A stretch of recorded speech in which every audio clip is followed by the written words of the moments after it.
Hello guys, welcome to 2K daily one recipe channel guys. Today நம்ம வந்து egg fried rice recipe easy and tasty எப்படி செய்யணும்னு பார்க்கலாமா? வாங்க வீடியோக்குள்ளே போகலாம். இதை வந்து நம்ம இன்றைக்கி வந்து செம்மையாக செய்ய போகிறோம். ஹோட்டல் ஸ்டைலில் எப்படி செய்யறதுன்னு சொல்லிட்டு இன்றைக்கி வந்து ஃபுல் எக்ஸ்பிளைன் கொடுக்குறேன். நீங்கள் வந்து ஸ்கிப் பண்ணாமல் வீடியோ ஃபுல்லாக பாருங்கள் காய்ஸ். வாங்க வீடியோக்குள்ளே போகலாமா? ஸ்டவ்வை ஆன் பண்ணிக்கலாம் காய்ஸ். அதில் வந்து நம்ம வந்து உங்களுக்கு தேவையான பாத்திரம் வச்சுட்டு அதில் வந்து நம்ம ஆயில் ஆட் பண்ணிக்கலாம். எண்ணெய் வந்து தேவையான ஆட் பண்ணிவிட்டு நம்ம வந்து அதில் வந்து எக்கு வந்து 3 எடுத்துக்கிட்டோம். அதை உடச்சி ஆம்லேட் மாதிரி அப்படியே ஆட் பண்ணிக்கோங்க கைஸ். 3 எக்கையும் ஆட் பண்ணிவிட்டு அப்படியே விட்டுருங்க. அதை வந்து ரெஸ்ட்டில் ஸ்டவ்வை வந்து சிம்மில் வச்சுக்கோங்க. அது ஒரு ஸ்டேஜுக்கு வரும். அதுவே வீடியோ பார்த்தீங்கன்னா உங்களுக்கு தெரியும். அப்படியே ஸ்டேஜில் விட்டு அதை நீங்கள் அப்படியே விட்டிங்கன்னா அந்த மாதிரி ஆம்லேட் மாதிரி வரும். ஒரு ஸ்டேஜில் வந்து நீங்கள் கரண்டி எடுத்து கொஞ்சம் ரெஸ்ட்டு விட்டு கிண்ட ஆரம்பிங்க. அப்படியே பொடி மாஸ் மாதிரி நல்லா கிண்டிக்கிட்டே இருங்க கைஸ். நல்லா குட்டி குட்டி எக்காக நல்லா பொடி மாஸ் பண்ணி எடுத்துகிட்டு அப்படி நல்லா மிக்ஸ் பண்ணி தனியாக வச்சுக்கோங்க. அதுலேயுமே அதே சட்டியில் வந்து எண்ணெய் ஆட் பண்ணிவிட்டு நம்ம வந்து வெங்காயம் உங்கள் இஷ்டம் தான் ஆட் பண்ணுறேன்னா ஆட் பண்ணிக்கோங்க. நான் வெங்காயம் ஆட் பண்ணல. அப்படியே குழம்புமிளகா ஆட் பண்ணிக்கிட்டேன். அதுக்கப்புறம் கேரட்டு இதை ஆட் பண்ண போகிறோம். நீட்டமாக கட் பண்ணி வச்சுருந்தேன். அதையும் ஆட் பண்ணிவிட்டு நல்லா வதங்கட்டும். வெங்காயம் வந்து ஆப்ஷன் தான், உங்களுக்கு தேவைன்னா ஆட் பண்ணிக்கோங்க கைஸ். அதுக்கப்புறம் நம்ம வந்து ஒரு கைப்பிடி அளவு வந்து முட்டைக்கோஸ் வந்து இது நல்லா வதங்கினதுக்கப்புறம் ஆட் பண்ண போகிறோம். அதையும் சைடில் ரெடியாக எடுத்து வச்சுக்கோங்க. இதோட உப்பு ஆட் பண்ணிவிட்டு முட்டைக்கோஸ் ஆட் பண்ணி நல்லா வதக்கிக்கோங்க கைஸ். நம்ம வந்து காய் வந்து நல்லா வதங்கணும். நல்லா 2 வதங்கினதுக்கப்புறம் முட்டைக்கோஸ் ஆட் பண்ணி நல்லா வதக்கிக்கோங்க. அதுக்கப்புறம் நம்ம சோயா சாஸ் ஆட் பண்ணிக்கலாம். ஆட் பண்ணி காயோடு வதக்கிக்கோங்க.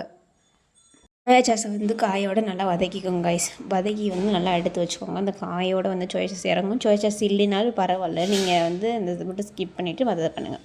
இருக்கிறவங்க ஆட் பண்ணிக்கோங்க. நல்லா காயோடு வதங்கினதுக்கப்புறம் நம்ம ஒரு பவுலில் வந்து ரைஸ் எடுத்துகிட்டு அதில் வந்து ஆஃப் சேர்த்துக்கலாம். ஆஃப் சேர்த்துட்டு நல்லா தேவையான அளவு நீங்கள் எவ்வளோ எடுக்கிறீங்களோ அந்தளவு ரைஸ் ஆட் பண்ணிட்டு நான் இன்றைக்கி ஆஃப் தான் எடுத்து ஆஃப் சேர்த்துக்கிட்டேன். அதை வந்து நம்ம வந்து நல்லா வச்சுட்டு நம்ம வந்து பொடி மாஸ் பண்ணி வச்சுருந்தோம்ல அந்த முட்டையும் இதோட ஆட் பண்ணிவிட்டு நம்ம வந்து லைட்டாக வந்து உப்பு தூவிக்கலாம். உப்பு தூவிட்டு நம்ம வந்து சோயா சாஸ் அப்படியே லைட்டாக ஆட் பண்ணிவிட்டு டொமேட்டோ சாஸும் இருந்துச்சு, அதையும் அப்படியே நல்லா ஆட் பண்ணிட்டேங்க. ஆட் பண்ணிவிட்டு அப்படியே நம்ம வந்து அப்படியே கெட்ட போகிறோம். நல்லா மிக்ஸ் பண்ணுங்க கைஸ். அப்படியே கரண்டி வச்சு நல்லா மிக்ஸ் பண்ணி அப்படியே நல்லா மிக்ஸ் பண்ணி கிண்டிக்கிட்டே இருந்தீங்கன்னா உங்களுக்கு வந்து ரெடி ஆயிரும். கிட்டத்தட்ட நல்லா எல்லாமே கலர்ற மாதிரி நல்லா கிண்டி விட்டுக்கோங்க.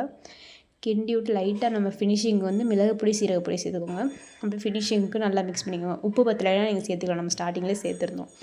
சேர்த்துட்டு இப்போ நல்லா மிக்ஸ் பண்ணிங்கன்னா அப்படி நல்லா மிக்ஸ் பண்ணதுக்கப்புறம் உங்களுக்கு வந்து முட்டை வந்து ஹோட்டல் ஸ்டைலில் ரெடி ஆயிடுச்சு கைஸ். முட்டை ரைஸ், எக் ரைஸ் செம்மையாக இருக்கும். மறக்காமல் ட்ரை பண்ணி பாருங்கள் கைஸ்.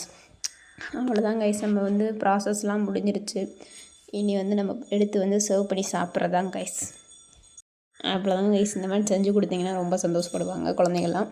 அப்படியே க்ளோஸ்அப்பில் பார்த்தோம்னா ஹோட்டல் ஸ்டைலில் இருக்கா கைஸ். என்ன ஒன்று, பாசுமதி ரைஸ் தான் நம்ம ஆட் பண்ணல, வீட்டில் இருக்க ரைஸை வச்சு பண்ணோம். அப்படியே எடுத்து சர்வ் பண்ண போகிறோம் கைஸ். சர்வ் பண்ணி டேஸ்ட் எப்படி இருக்குன்னு பார்த்துடலாமா? வாங்க டேஸ்ட் எப்படி இருக்குன்னு பார்க்கலாம். அப்படியே எடுத்து நம்ம இந்த மாதிரி பிளேட்டில் வச்சு சர்வ் பண்ணி உங்கள் வீட்டில் இருக்கவங்களுக்கு கொடுத்தீங்கன்னா வேறு லெவலில் சாப்பிடுவாங்க கைஸ். அப்படியே கொஞ்சம் கொஞ்சமாக எடுத்து சர்வ் பண்ணி பார்க்குறப்பே ஹோட்டலில் வாங்கின மாதிரி தோணுதா? இதுதான் கைஸ் நம்ம 2K டெய்லி ஒன் ரெசிபியோட மகிமை.